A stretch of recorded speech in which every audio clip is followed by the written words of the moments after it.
किसी से भीख मांगे, हम अपना अधिकार मांगते नहीं किसी से भीख मांगे। UPSC down down down down down down, UPSC down down down down down down.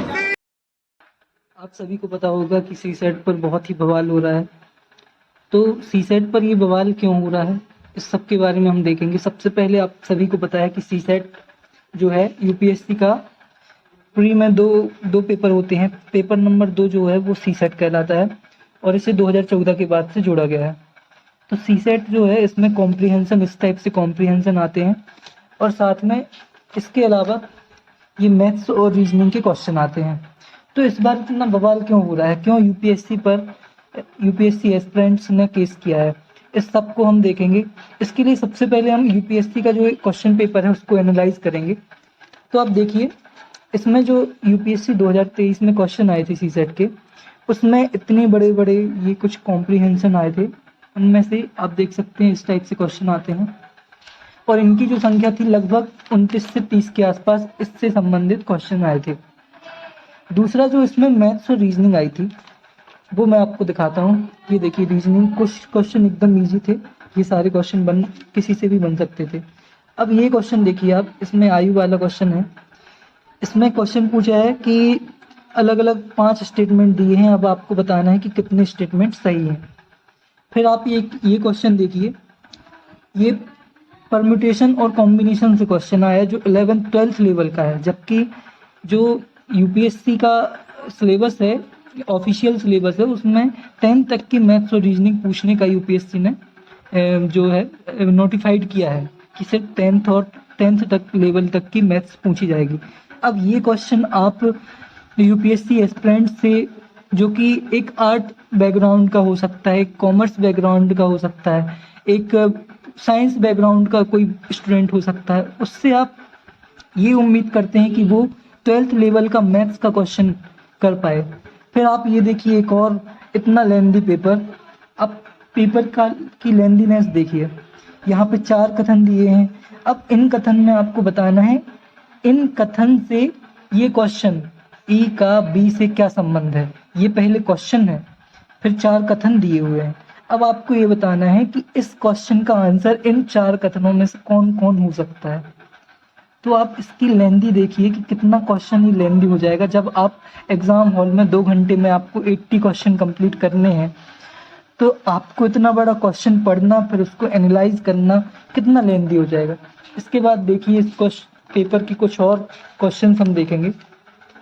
ये देखिए दोस्तों, एक और लेंदी क्वेश्चन, इसमें समझ में ही नहीं आ रहा है कि ये क्वेश्चन कहाँ से आया है। फिर ये देखिए, यहाँ पे ये इक्वेशन से क्वेश्चन आया है कि ये नंबर सिस्टम का क्वेश्चन है। फिर आप ये नंबर क्वेश्चन का क्वेश्चन है, ये इजी क्वेश्चन हो सकते थे लेकिन टाइम ज़्यादा ले रहे थे, लेंदी क्वेश्चन थे। फिर इसके बाद देखिए आप, ये क्वेश्चन तो मैंने छुए भी नहीं है, ये क्वेश्चन, ये लेंदी क्वेश्चन है। फिर 12th लेवल के और क्वेश्चन देखिए आप, ये मैथ्स, ये जो क्वेश्चन है, इस टाइप से जो क्वेश्चन आए हैं, ये जेईई मेंस और एडवांस में आते हैं, उस लेवल के क्वेश्चन यहाँ पे यूपीएससी ने इस बार पूछे थे। अब आप बताइए, आप खुद सोचिए कि एक यूपीएससी एस्पिरेंट जिसने आर्ट लेके अपनी 12th कंप्लीट की है, जिसने मैथ्स को छुआ भी नहीं क्योंकि उसको यूपीएससी की तैयारी करनी थी, उसका सपना स्कूल टाइम से ही यूपीएससी करना हो गया था, वो ये मैथ्स का क्वेश्चन कर पाएगा? आप उससे ये उम्मीद भी कर सकते हैं कि वो इस मैथ्स और रीजनिंग के इतने लेंदी क्वेश्चन कर पाएगा? अगर उसका सी सेट में 66 नंबर ही नहीं आए तो वो यूपीएससी एस्पिरेंट कैसे ये एग्ज़ाम क्लियर कर पाएगा? कैसे वो 4 साल 5 साल की तैयारी के बाद ये एग्ज़ाम क्लियर कर पाएगा? क्योंकि उसकी मैथ्स नहीं थी अच्छी। ये मैथ्स अच्छी ना होना किस तरह से किसी यूपीएससी एस्पिरेंट की काबिलियत परख रहा है। तो ये पूरा मुद्दा है। इसी को लेकर जो यूपीएससी एस्पिरेंट जिनका लास्ट अटेम्प्ट था, या फिर जिन्होंने बहुत मेहनत की थी, जीएस पेपर 1 में बहुत अच्छे नंबर थे, जो आगे कलेक्टर बनने के भी पास पहुंच सकते थे, वो इस दौर से एकदम बाहर हो गए।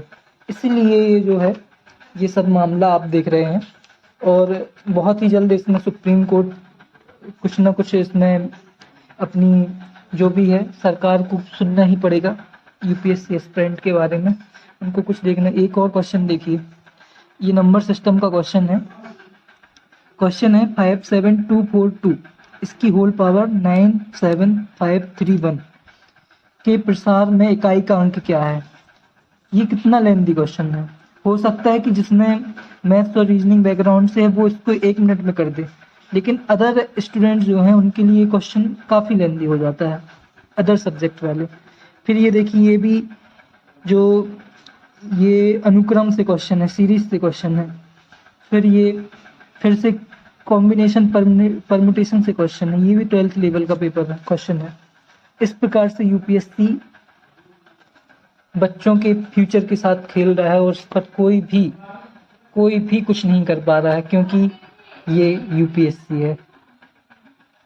तो अगर यूपीएससी ने कुछ भी इस सीसेट का हल नहीं निकाला तो काफ़ी सारे स्टूडेंट का फ्यूचर ख़त्म हो जाएगा, और वो कुछ भी नहीं कर पाएंगे, क्योंकि यूपीएससी का एस्पिरेंट पीएससी या फिर कोई भी एग्ज़ाम निकाल तो सकता है, लेकिन जो यूपीएससी का सपना है उसको कौन फुलफिल कर सकता है।